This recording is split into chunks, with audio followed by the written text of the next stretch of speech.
Hello and welcome to Sports Buzz. In the next half an hour, we'll update you with all the latest sporting action covering regional, national and international sporting events. Today we are tracking developments in cricket, football, boxing, tennis and a lot of other sporting action. Stay tuned. I'm Tanvi Taneja. Up first, the headlines.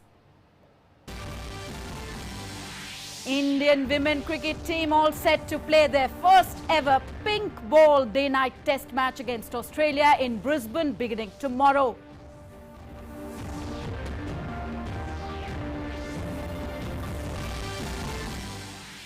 In Indian Premier League today, Royal Challengers Bangalore up against Rajasthan Royals.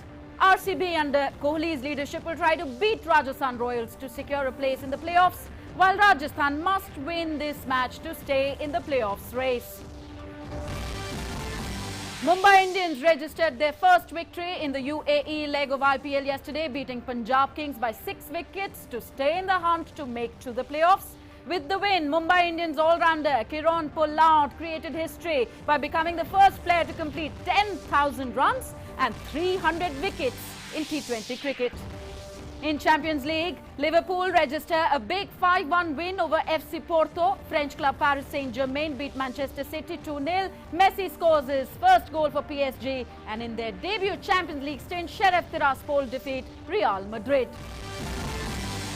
And in Champions League encounters slated today, defending champions Chelsea to face Italian club Juventus, Bayern Munich up against Ukrainian club Dynamo Kiev. Spanish club Barcelona will try to regain their winning streak against Portuguese club SL Benfica.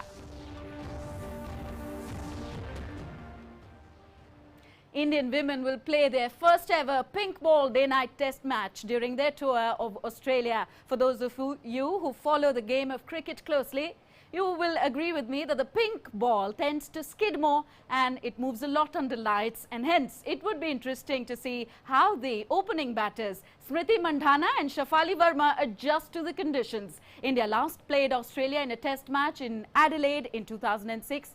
Australia has a potent pace attack and they are likely to trouble the Indian batters, so it would be interesting to see whether Indian women's side are able to break Australia's back or not. Well, they do have an edge, as Mithali Raj's side broke Australia women's 26-match winning streak with a 2-wicket win in the third ODI on Sunday. In a historic first, Indian women will play their first ever pink ball test against Australia beginning Thursday, and the focus remains on how the batters will adjust to the moving ball in twilight conditions. The pink ball tends to skid more and it moves a lot under lights, and it would be interesting to see how the opening batters Smriti Mandhana and Shafali Verma adjust to the conditions. Mithali Raj's side will enter the test with some momentum behind them, as they were able to break Australia's 26-match unbeaten run in ODIs after defeating the hosts in the final ODI by 2 wickets. Earlier this year, India had played their first test in almost 7 years, and owing to heroics by Sneh Rana, Mithali's side was able to walk away with a famous draw. India and Australia had last played a test in 2006, and 15 years later, both sides now find themselves on the cusp of playing a test under lights. Australia has a potent pace attack and they're likely to trouble the Indian batters, so it would be interesting to see whether the visiting camp has it in them to grind it out and play out a few tough hours on the pitch. Harmanpreet Kaur had missed the ODI series due to an injury, and it is not known whether she will play the test or not. So in the absence of an experienced middle order, Mithali Raj once again holds the key.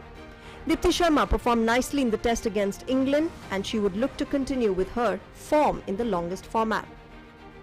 Jhulan Goswami is coming off a player of the match performance in the third ODI, so she would enter the pink ball contest with high confidence, and it needs to be seen whether the likes of Meghna Singh, Pooja Vastrakar and Shikha Pandey are able to provide her with the desired support at the other end. Sports Desk, DD India.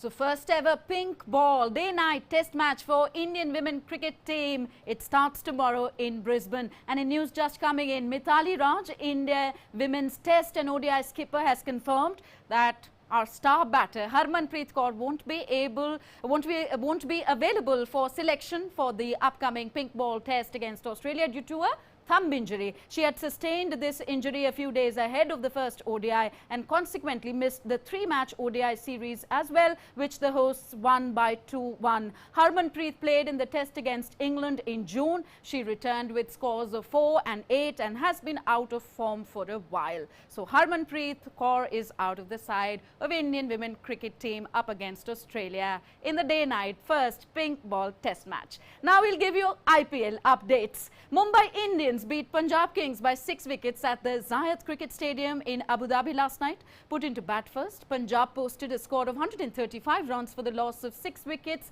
in the stipulated 20 overs with the help of Aiden Markram's 42 of 29 balls. For Mumbai Indians all-rounder Kieron Pollard and Jasprit Bumrah took 2 wickets each. In reply, Mumbai Indians chased down the target in 19 overs after losing 4 wickets, riding on Saurabh Tiwari's 45 runs of 37 balls and Hardik Pandya's unbeaten 40 of 30 balls. For Punjab Kings, leg spinner Ravi Bishnoi was the most successful bowler with 2 wickets. And the Kolkata Knight Riders KKR defeated Delhi Capitals DC by 3 wickets to climb up to the 3rd position on the points table. Chasing 128 runs to win, KKR lost opener Venkatesh Iyer to Lalit Yadav and batsman Rahul Tripathi to Avesh Khan. Rabada and Ashwin then struck 2 more blows to remove Shubman Gill and skipper Ian Morgan, which rocked KKR's chase. But Nitish Rana and Sunil Narayan launched a counter-attack with precision, one that dug KKR out of a hole. Narayan fell trying to finish things off, but Rana applied the finishing touches with just 10 balls to spare. In the first innings, Delhi Capitals were restricted to 127 runs for 9 wickets. KKR picked up 2 quick wickets after skipper Morgan won the toss and elected to bowl.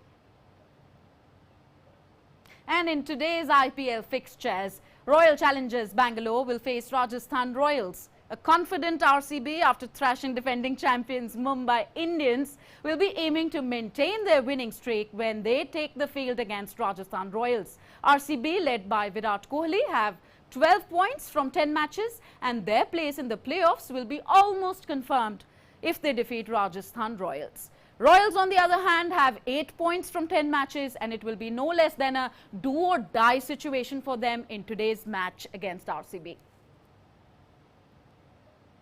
And India had a record haul at the Olympics and, of course, Tokyo Paralympics. And the star, there were many stars, but one star shone brightly than ever, and this person was an IAS officer.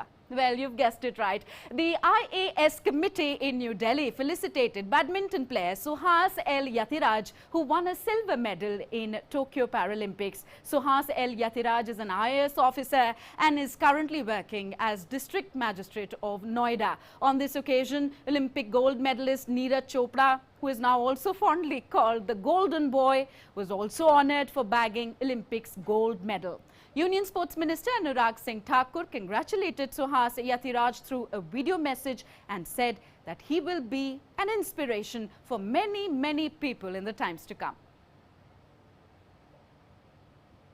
Congratulations, Suhas. I'm sure we will see some more officers at the podium in the times ahead. Keep inspiring and keep motivating others who can do this for the country. The success of our citizens is the rise, roar and arrival of 1 billion on the world stage. Speaking on the achievement of IAS officer Suhas Yatiraj, Durga Shankar, IAS committee's chairman, said that officers engaged in administrative services across the country are not only working towards nation building, but are also contributing in the fields of sports, and that we're all very proud of Suhas. He has a passion for sports and he has achieved it. We are thus all very proud, so we can all make others proud by doing that as an individual capacity. It takes a lot of effort and balance to achieve a feat that Suhas achieved for all of us, for all of our countrymen. Well, our greetings to Suhas once again, and now shifting gears in sports buzz, and we'll now give you updates from the thrilling encounters from Champions League football. Spanish club Real Madrid slumped to a 2-1 defeat by Moldovan side Sheriff Tiraspol in the Champions League on Tuesday as the visitors pulled off one of the biggest shocks in the competition's history with a stunning 89th minute strike from Sebastian Thiel. Champions League debutants Sheriff went ahead against the 13 times European champions in the 25th minute with a header from Uzbek midfielder Jasurbek Yashiboyev, who narrowly missed a chance to double their lead later in the first half. The Spaniards looked set to go on to win the game after Benzema levelled from the spot. A Real winner looked inevitable, but instead it came down the other end when Thiel tried his luck from the edge of the box, scoring the most important goal in the club's brief history.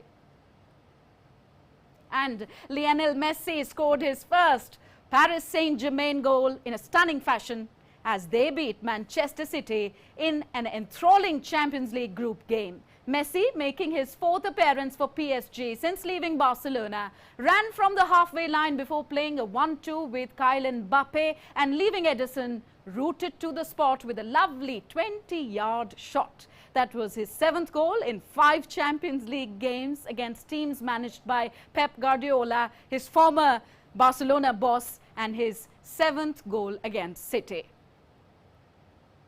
Still with football, Champions League, Liverpool cruised to another emphatic victory in Porto with Mohamed Salah and Roberto Firmino both scoring twice as the Reds won 5-1 in the Champions League. Jurgen Klopp's side were superb throughout as they maintained their 100% start in the competition. With memories of 4-1 and 5-0 victories in recent campaigns fresh in the mind, they delivered a performance brimming with pace, precision and energy.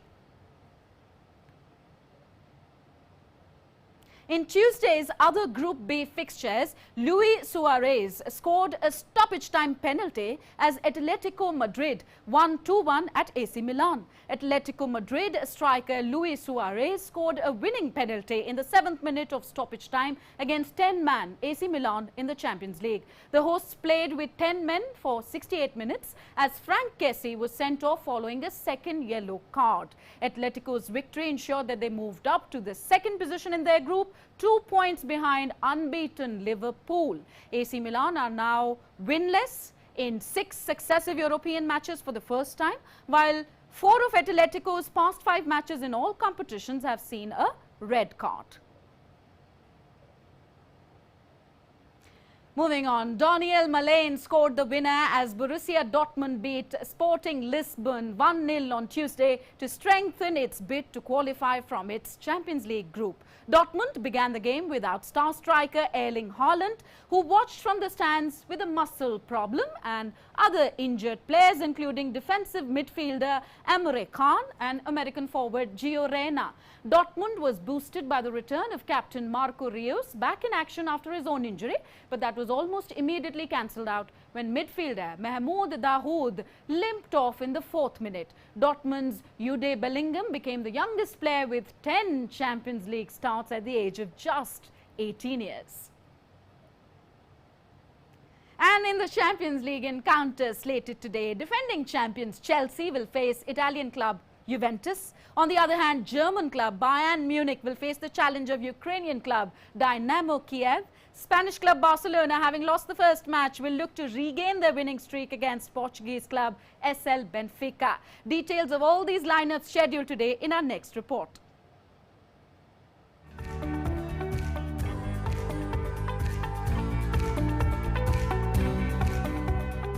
For today's lineup, defending champions Chelsea will face Italian club Juventus in Champions League. Both Juventus and Chelsea opened their Champions League campaigns with victories over Malmo and Zenit respectively, and now the teams will face each other at the Juventus Stadium on Wednesday evening.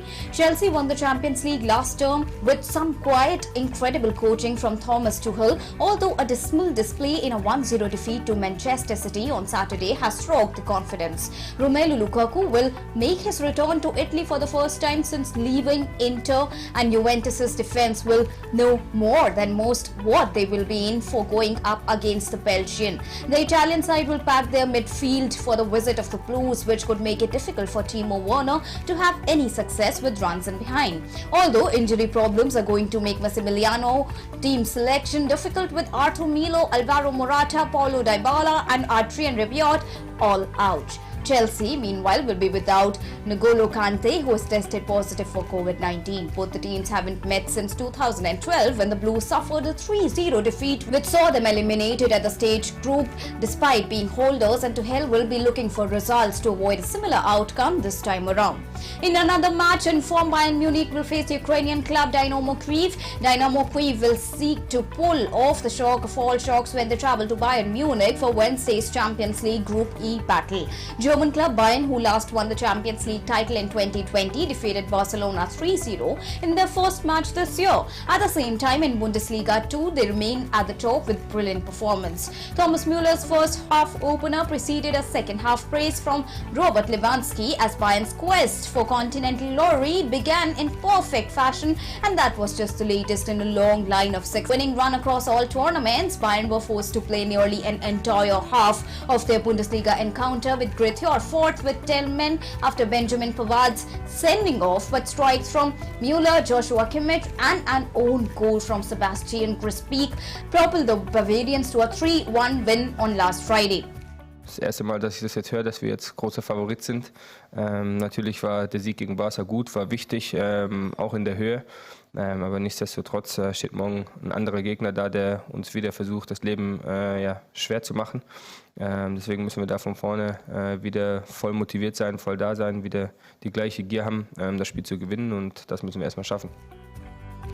Following an exciting victory over Levante over the weekend, Barcelona returned to action after a crucial Champions League match as they travelled to Lisbon to face Benfica. The last time Barca played a Champions League game, they lost 8-2 to Bayern Munich. The Portuguese will be Barca's main competition for that spot, and beating them at their place would be a big confidence boost and make the Catalans favourites to come out of the group behind the German champions. But it won't be easy. Jorge Jesus is a very good coach and his teams are known for their aggressive and intense style, and Barca have not had much success against those types of sides under Ronald Koeman. The win against Levante was encouraging, but Sunday's opponents didn't put up much of a fight, so Benfica will be a much better measuring stick to see if Barca are really on the right path. Frenkie de Jong and Pedri are back for this one, which is very good news, and if the midfield can dominate again like they did at the weekend, then Barca are more than capable of navigating a tricky away game and leaving Portugal with a victory. Sports Desk, DD India. So that is the beauty of Champions League. All the European clubs coming together and competing against each other to vie for the top spot. Liverpool striker and World Cup winner Roger Hunt has passed away at the age of 83. Roger Hunt, who scored 285 goals in 492 appearances for Liverpool, died at his home on Monday following a prolonged illness. Roger Hunt has been Liverpool's second all-time leading goal scorer after Ian Rush. England's World Cup winning striker Roger scored 3 goals during England's victorious World Cup campaign on home soil in 1966, was also Liverpool's record scorer with 285 goals in 492 appearances until Ian Rush broke the record in 1992. Under Bill Shankly, Hunt helped Liverpool win 2 league titles and their first FA Cup trophy in 1964-65 when he scored in the final against Leeds United. His tally of 244 league goals is still a club record. England World Cup winner Roger Hunt has passed away at the age of 83. Roger Hunt, a striker in the only England team to win the World Cup, one of Liverpool's most prolific scorers, has passed away at 83. Moving on in sports buzz, Chelsea midfielder N'Golo Kante sadly has tested positive for COVID-19. Kante has self-isolated himself after testing positive for the virus. Manager Thomas Tuchel confirmed, saying that Kante must quarantine himself and follow the government protocols. With this, N'Golo Kante will also miss Saturday's Premier League clash with Southampton. Further, his participation in France Nations League clash with Belgium, which is scheduled for October 7th, could also be in doubt. Tough conditions in COVID-19 and they continue, so it's very important to mask yourself up. Moving on in sports buzz now, one of the youngest US Open champion and tennis sensation Emma Raducanu has been allowed a wild card entry into the ATP WTA Indian Wells tournament that is scheduled to start in California from next week. Emma will be making her debut at the rescheduled event slated for 4th to 17th of October. Indian Wells is normally held in March but was postponed because of the coronavirus pandemic. We've often talked about how sports mixes with politics often, and we end up getting statesmen who have also been sports champions of their field. So boxing star Manny Pacquiao said that he was retiring from boxing to focus on the biggest fight in his political career, to be the Prime Minister. Further, Pep Guardiola hails Lionel Messi as unstoppable close to the box after his stunning strike saw off Man City. All this and more in our sports wrap. Pep Guardiola hails Lionel Messi as unstoppable close to the box after his stunning strike saw off Man City. As Argentine admits he's very happy to break PSG duck. The City manager heaped praise on his old prodigy after his trademark strike. Guardiola took several positive despite a 2-0 Champions League defeat. ECB chairman Ian Watmore has conceded that England's participation in the Ashes could remain in doubt until the plane carrying Joe Root's side leaves for Brisbane on 6th of November. In his first public comments since the ECB anchored Pakistan by pulling out of two 2020 matches scheduled to take place in Rawalpindi next month, Watmore offered an apology for last week's late withdrawal. He insisted England would commit to a full tour comprising 3 tests and 5 one-day internationals next winter. Boxing star Manny Pacquiao said he was retiring from boxing to focus on the biggest fight in his political career. Pacquiao made this announcement in a 14-minute video posted on his official Facebook page. Known for his fast footwork and blistering speed of punches, Pacquiao was widely regarded as one of the top 5 offensive fighters in the sport's history. Growing up in the south of the Philippines, Pacquiao's family was dirt poor, prompting him to do odd jobs to survive. He stowed away on a boat to the capital Manila as a teenager, where he started competitive boxing. Pacquiao was among the staunchest allies of Philippines President Rodrigo Duterte, backing the leader's bloody war on drugs and his bid to reintroduce the death penalty. But their political ties soured after Pacquiao criticized Duterte's friendly relationship with China and corruption in the government. In July, Pacquiao was ousted as president of the country's ruling political party. Anthony Joshua will activate rematch clause to fight Alexander Usyk again by end of the week. Anthony Joshua will trigger his right to an immediate rematch with Alexander Usyk by the end of this week. Contrary to reports, the process of formally activating the second bout for the WBA, IBF, WBO and IBO heavyweight world titles has not been completed. There is a 28-year period for the contractual clause to be activated, and Joshua has already instructed his promoter Eddie Yon to go ahead with the plans for a second crack at the Ukrainian. Newly crowned world heavyweight boxing champion Alexander expects a rematch against Anthony Joshua and wants to unify the division. The Ukrainian defeated Joshua in a boxing masterclass at the Tottenham Hotspur Stadium in London on 25th of September in front of 67,000 fans, earning a unanimous points decision to take his British rivals WBA, WBO, IBF and IBO belts. Speaking alongside his promoter Alexander said a rematch between Usyk and Joshua would likely to take place in February or March. Bayern Munich coach Julian Nagelsmann rejected talk of his team being favourites for the Champions League as too early, ahead of Wednesday's second Group E match against Dynamo Kyiv. France's former world and European champion Robert Pires had praised Bayern as the best team in Europe and a top favourite for the Champions League title in an interview. The Bavarians, who last won the Champions League in 2020, beat Barcelona 3-0 in their opening group game in Spain and are on an 8-game winning streak in all competitions, while also leading the Bundesliga race. Sports Desk, DD India.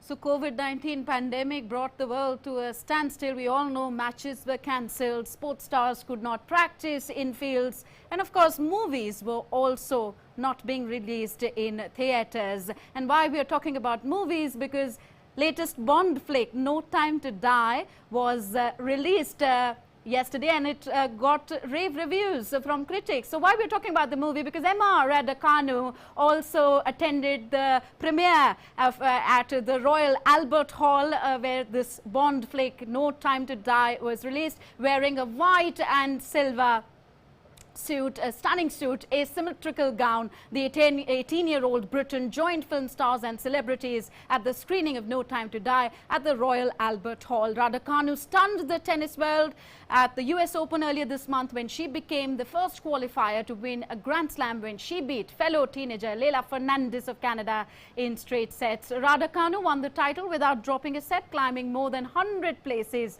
to 22nd position in the world rankings. Since a maiden Grand Slam victory, she is now the British #1. The teenager said last week that she was seeking a new coach after announcing that she would no longer be working with former Davis Cup player Andrew Richardson as she targets more successes on the WTA tour.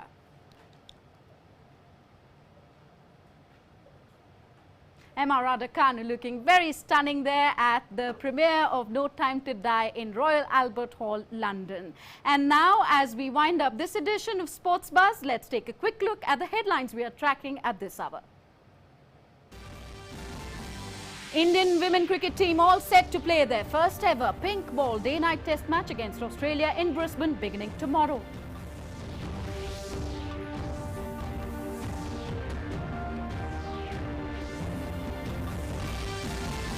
In IPL today, Royal Challengers Bangalore up against Rajasthan Royals. RCB under Kohli's leadership will try to beat Royals to secure a place in the playoffs, while Rajasthan must win this match to stay in the playoffs race.